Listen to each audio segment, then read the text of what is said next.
Hi friends, आप सभी का स्वागत है क्रेवॉस फार्मास्यूटिकल के इस हेल्थ अवेयरनेस कैंपेन में। और इस कैंपेन में हमने लास्ट टाइम बात की थी बुरहानपुर के मशहूर स्त्री रोग विशेषज्ञ डॉक्टर रेहाना बोहरा से। लेकिन आज हम फिर से मैडम के सामने हैं और जो एक कॉमन क्वेश्चन हमारी महिलाएं हमसे पूछती रहती हैं, पीसीओएस और पीसीओडी ये क्या है? तो आइए मैडम से ही समझते हैं ये सब चीज़ें क्या है। अच्छा सवाल है। पीसीओडी पीसीओएस बहुत ही कॉमनली आजकल मिलने लगी है। एक्चुअली पीसीओएस क्या होता है? अगर हम शब्दों पर जाए तो पीसीओएस और पीसीओडी एक ही जैसा दिखता है, लेकिन ये दोनों अलग अलग चीज़ें हैं। पीसीओडी का फुल फॉर्म है पॉलीसिस्टिक ओवेरियन डिजीज़ और पीसीओएस का फुल फॉर्म है पॉलीसिस्टिक ओवेरियन सिंड्रोम। अब डिजीज़ और सिंड्रोम में क्या डिफरेंस होता है? डिजीज़ एक पर्टिकुलर बीमारी होती है और सिंड्रोम जिसमें बहुत सारी बीमारियां मिलके एक प्रॉब्लम क्रिएट करती है बॉडी में, उसे हम बोलते हैं सिंड्रोम। अब पीसीओडी बहुत कॉमन होती है, शायद कभी किसी को पता भी नहीं चलता। किसी और प्रॉब्लम से सोनोग्राफी करवाने गए और उसमें आ गई कि इनको पीसीओडी है, लेकिन ऐसा कोई कंप्लेंट नहीं होती। पीसीओएस में कंप्लेंट्स होती है पेशेंट को। अब एक्चुअली पीसीओएस पीसीओडी क्या है, इसको अगर मैं इलैबोरेट करूँ या डिस्क्राइब करूँ तो पॉलीसिस्टिक का मतलब, पॉली का मतलब होता है बहुत ज़्यादा, सिस्टिक मतलब पानी से भरी हुई थैली, और ओवेरियन मतलब अंडाशय। तो अंडाशय में बहुत सारी पानी की थैली से भरी हुई गठाने हो जाती है, जो कि हम जब सोनोग्राफी करवाते हैं तो वैसे लगता है जैसे किसी ने मोतियों की माला पहन के रखी हो, ऐसे बाउंड्रीज पर दिखती है बहुत सारी सिस्ट, तो उसको बोलते हैं पीसीओडी या पीसीओएस।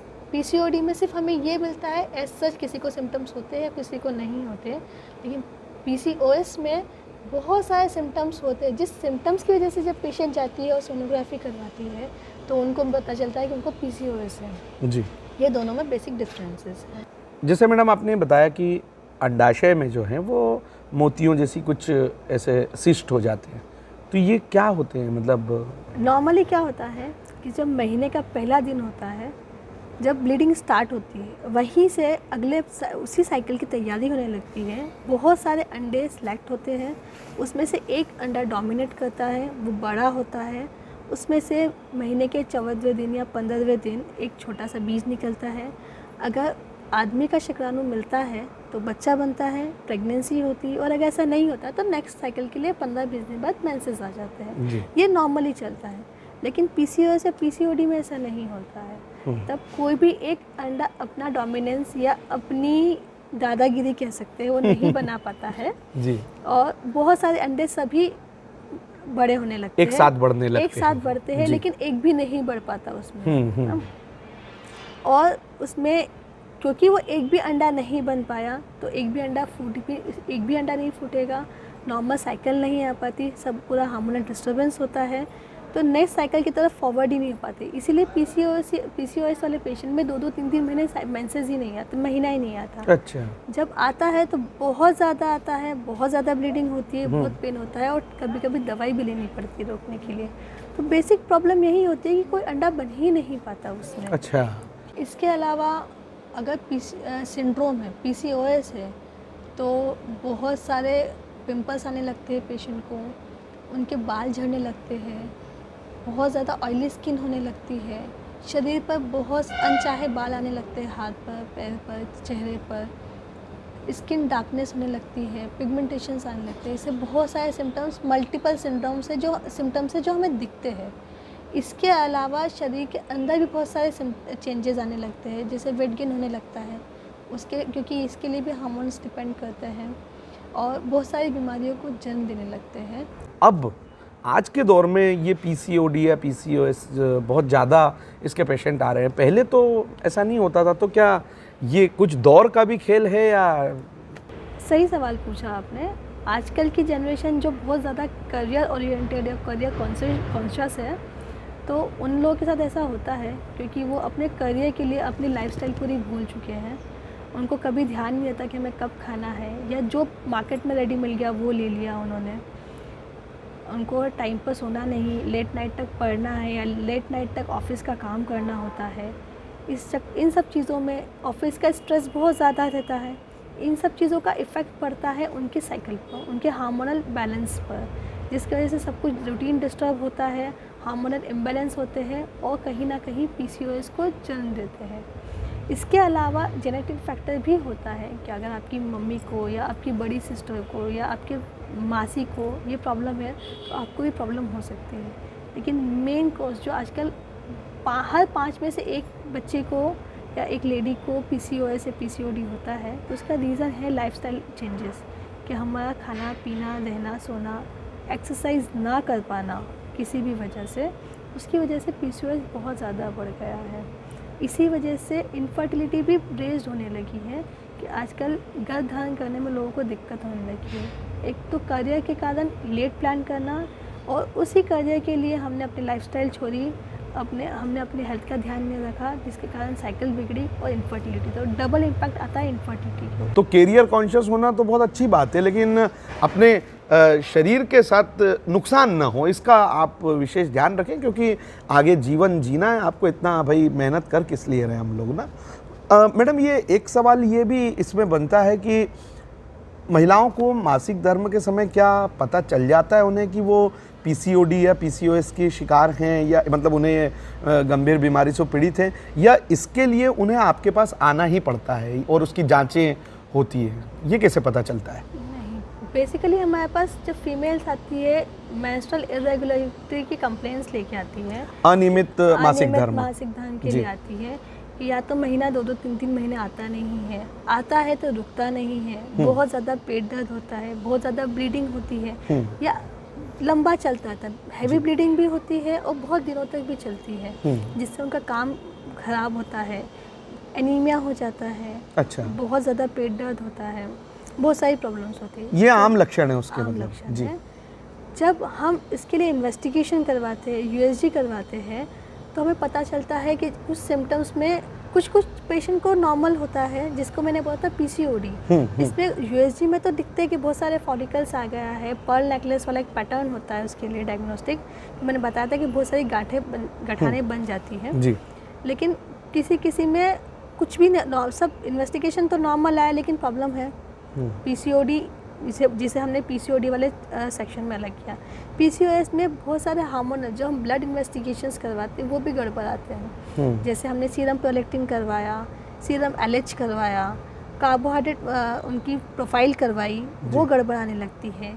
फिर एक मेल हार्मोन होता है एंड्रोजन, जो नॉर्मली पुरुषों में पाया जाता है, फीमेल्स में बहुत कम होता है।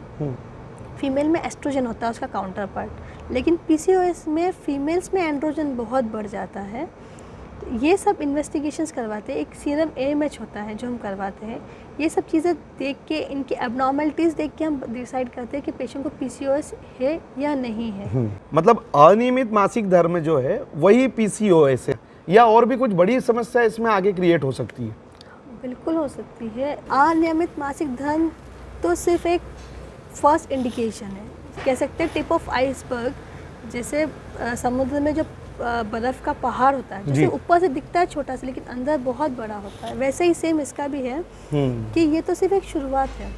इसके अलावा बहुत सारी चीज़ें ऐसी होती है जो मरीज़ को पता ही नहीं होता, उसको नहीं पता होता कि इससे आगे उसको बच्चा कंसीव करने में दिक्कत होने वाली है, आगे जाकर उसको डायबिटीज़ हो सकता है, उसको हार्ट डिजीज़ हो सकती है, वो हाई ब्लड प्रेशर की शिकार हो सकती है, उसका वेट बहुत ज़्यादा पुट ऑन हो सकता है, जिसको कम करना बहुत मुश्किल होता है।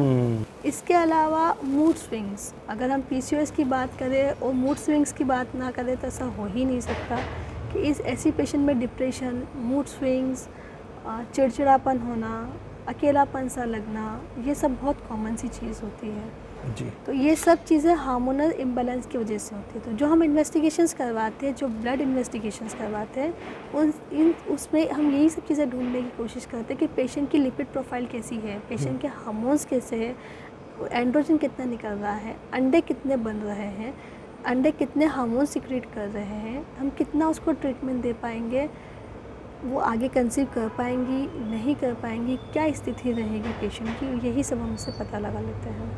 तो भाई अब आप ये तो समझ गए होंगे कि ये जो पीसीओएस या पीसीओडी जो है वो सामान्य बीमारी तो नहीं है, और ये गंभीर भी हो सकती है अगर आप इस पर ध्यान नहीं देंगे तो मैडम अब अगर हम आगे बढ़ें और इसके ट्रीटमेंट पार्ट की ओर बढ़े तो वो बताइए क्या करना चाहिए?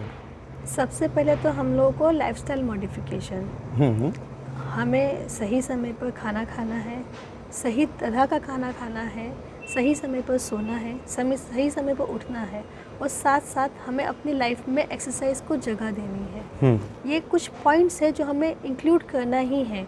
हमें जंक फूड नहीं खाना है, ज़्यादा ऑयली खाना नहीं खाना है, वेट मेंटेन करना है, स्ट्रेस मैनेजमेंट सीखना है, हमें ज़्यादा स्ट्रेस नहीं लेना है। ये सब चीज़ें हम करेंगे तो आधा पार्ट तो हमारा कवर हो जाता है। और स्ट्रेस तो महिलाओं को जैसे कहते हैं कि जन्मजात वो लोग ले लेती हैं। ऐसा नहीं है। हम देख सकते हैं कि गांव वाली महिलाओं को इस तरह का स्ट्रेस नहीं होता, क्योंकि वो बहुत ज़्यादा करियर ओरिएंटेड नहीं होती है। हाँ। मेरा मतलब ये नहीं है कि हमें करियर ओरिएंटेड नहीं होना चाहिए। हाँ। हमें अपने करियर पर ध्यान देना चाहिए, लेकिन उसके लिए हम अपनी लाइफ ख़राब नहीं कर सकते। हाँ। अपनी हेल्थ ख़राब नहीं कर सकते। वहाँ पर वो जंक फूड ज़्यादा नहीं खाते, सही समय पर सोते हैं, सही समय पर खाना खाते हैं, वर्किंग स्ट्रेस ज़्यादा नहीं होता। एक हाउस होल्ड स्ट्रेस हर लेडी को होता है, वो हर किसी की चिंता करती, वो इनबिल्ट होता है। पूरे परिवार की चिंता है महिलाओं को, वो सभी के साथ होती है, लेकिन शहर में ये ज़्यादा होता है। बिल्कुल।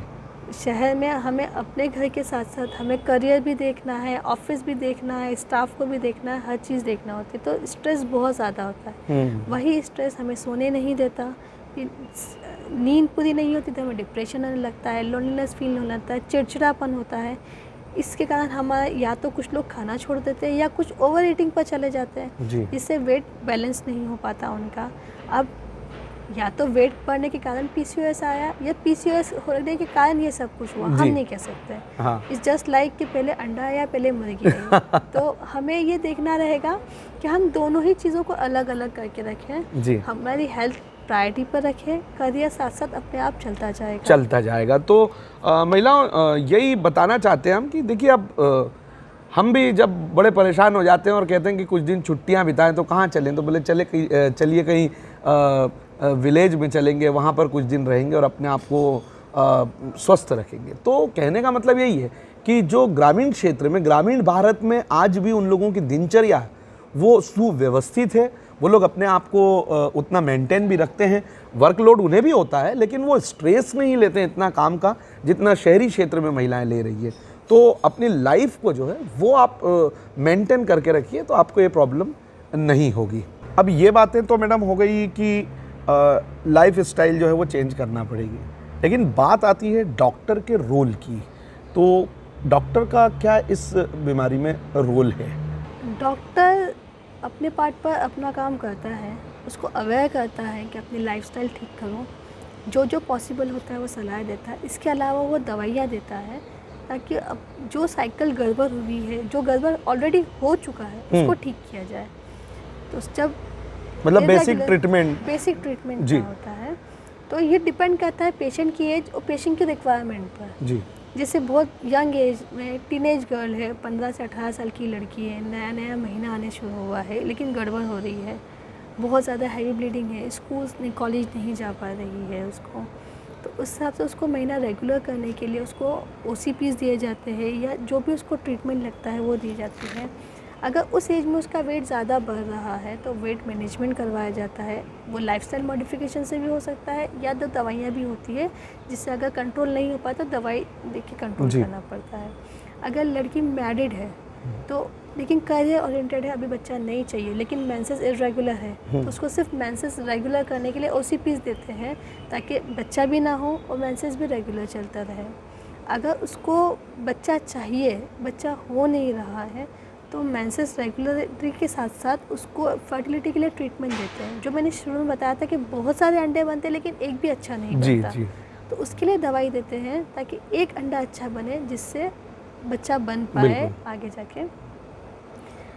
अब ये PCOS तो यंग एज और मैरिड फीमेल की बात हो गई, लेकिन ये आगे जाके और भी प्रॉब्लम क्रिएट कर सकती है। जैसे महीना जाने वाला है, 40 क्रॉस करके पेशेंट PCOS की पेशेंट रही है, उसने पूरे टाइम वेट मैनेज नहीं किया, अब आई उसकी डायबिटीज़ की बारी, हाइपरटेंशन की बारी।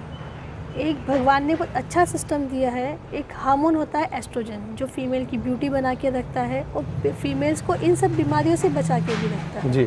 लेकिन ये कुछ समय तक ही निकलता है, 40-45 साल तक, जब तक महीना आता है। जो प्रोटेक्टिव रोल होता है इसका, जो प्रोटेक्टिव फॉर्म होता है इसका, बाद में भी निकलता है लेकिन वो प्रोटेक्ट नहीं कर पाता।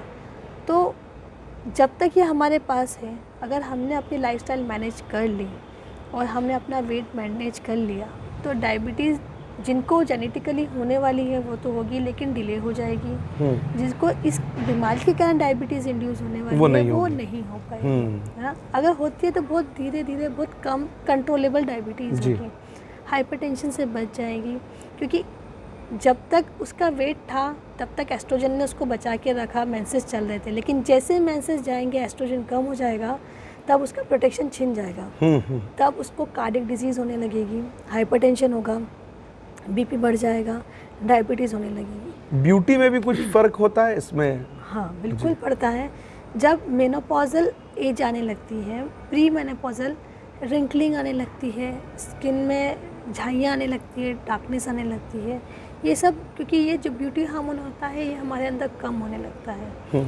पीसीओएस में भी ये प्रॉब्लम होती है स्टार्टिंग में भी, क्योंकि जब एंड्रोजन, जो मेल हार्मोन बहुत ज़्यादा बढ़ जाता है, तो इस एस्ट्रोजन अपना इफेक्ट कम कर देता है। वो शरीर में होने के बावजूद भी अपना रोल नहीं दिखा पाता। इसलिए फीमेल्स को बहुत ज़्यादा पिंपल्स आते हैं, बहुत ज़्यादा चेहरे पर बाल आने लगते हैं, जिस कारण उसको इन्फीरियरिटी कॉम्प्लेक्स हो जाता है। उनको शर्म आने लगती है पब्लिकली जाने के लिए, क्योंकि उनको बार बार हेयर रिमूवल करवाना पड़ता है या ब्लीच करवाना पड़ता है। बहुत ज़्यादा एक्ने के कारण ब्यूटी चली जाती है। तो ये सब चीज़ों से बचने का एक ही तरीका है कि सबसे पहले अपनी लाइफस्टाइल मॉडिफाई करें जी, अननेसेसरी स्ट्रेस ना लें, अपने खाने पर ध्यान दें, बाज़ार का जंक फूड ना खाएं, हेल्दी घर का खाना खाएं, रूटीन में एक्सरसाइज करें, सही समय पर सोएं, सही समय पर उठ जाएं। तो पीसीओएस से बहुत हद तक बचा जा सकता है। ये नहीं कहूँगी कि ये नहीं ही होगा, लेकिन हाँ, ये हम कंट्रोल कर सकते हैं, कम कर सकते हैं, इतना कर सकते हैं कि इन सब चीज़ों के बाद जो ट्रीटमेंट वाला पार्ट होता है सिर्फ हमें वही करना है जी। तो जितने इंसिडेंट्स, जितने पेशेंट्स बढ़ रहे हैं इसके कारण, वो नहीं होगा, कम हो जाएंगे। तो मैडम कुल मिलाकर हमें लगता है कि आज के इस एपिसोड में हमने पीसीओएस और पीसीओडी को लेकर बहुत सी बातें समझ ली हैं। और दर्शकों, जैसा कि हमारे जो महिला दर्शक हैं उन्हें भी हम बता दें कि अगर इस प्रकार की अगर कोई आपको समस्या है तो आप उसे गंभीर रूप से लें और अपने निकटतम जो भी आपके चिकित्सक हैं उनसे सलाह ज़रूर लें, क्योंकि इससे आपकी ज़िंदगी में बहुत फ़र्क पड़ेगा। और फ़िलहाल डॉक्टर रेहाना हमारे साथ थी, तो अगर आप कोई क्वेश्चन भी मैडम से पूछना चाहते हैं तो आप बाकायदा कमेंट बॉक्स में आप हमें मैसेज कर सकते हैं। फ़िलहाल मैडम आप हमारे साथ जुड़ी, आपका बहुत बहुत धन्यवाद।